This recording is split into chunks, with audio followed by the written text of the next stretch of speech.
Hello, this is Pat O'Connor, and the property tax appeal process has 3 steps: the informal hearing, the appraisal review board, and a judicial appeal. So, should a commercial property owner continue the appeal after the appraisal review board if they're not happy with the value, or even if they are happy with the value? Well, at O'Connor, our approach is to coordinate judicial appeals for our clients for commercial properties that have a value of $750,000 or more. Let's take a look at the economics of filing an appeal for properties that have a value of $1 million and $5 million, but let's first look at the iterative nature of appeals and why judicial appeals matter. If you protested in the current year and the value was set, for the sake of example, at $5 million, and if you don't appeal it, it will be final value for the current year of $5 million for next year. And if the appraisal district raises that value to $5.5 million, you're going to have essentially a negotiating range of between $5 and $5.5 million. The appraisal district is unlikely, unless you have overwhelming evidence, to go below the prior year's level. It's just the way it works. It's not right, but it's the way it works. But however, if you had appealed the prior year and gotten that $5 million down to $4.5 million, when you go to settle the next year's value, you're now negotiating in a range of $4.5 million to $5.5 million.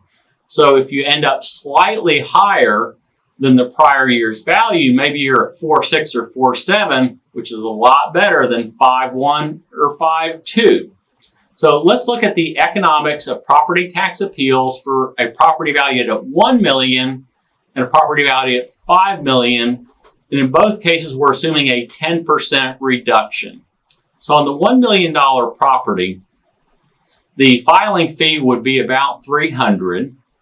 Legal fees in a typical case might be $1,000, could be higher. And the expert witness report is probably going to cost $3,000 for a typical expert.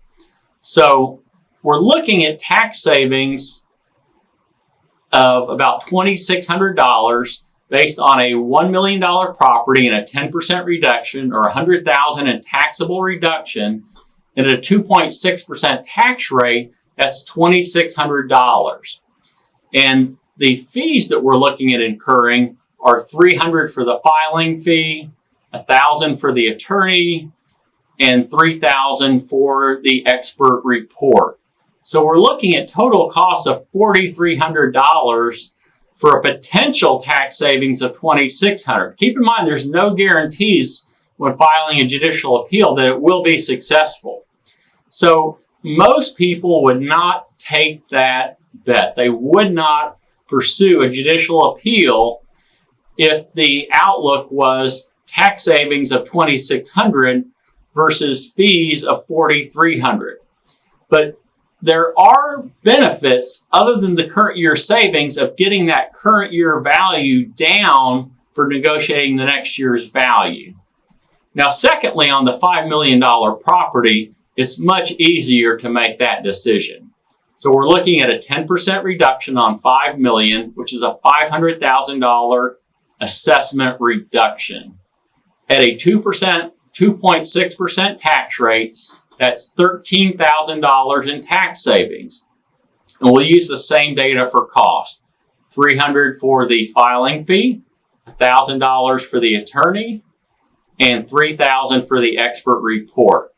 So now we're looking at a total of $13,000 in possible tax savings, remember, not guaranteed, versus total fees of $4,300.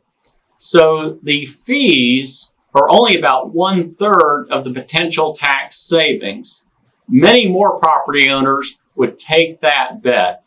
And of course, the other benefit besides the current year tax savings is getting the base value lower. So when you go to negotiate the next year's value, you have a lower basis to negotiate from.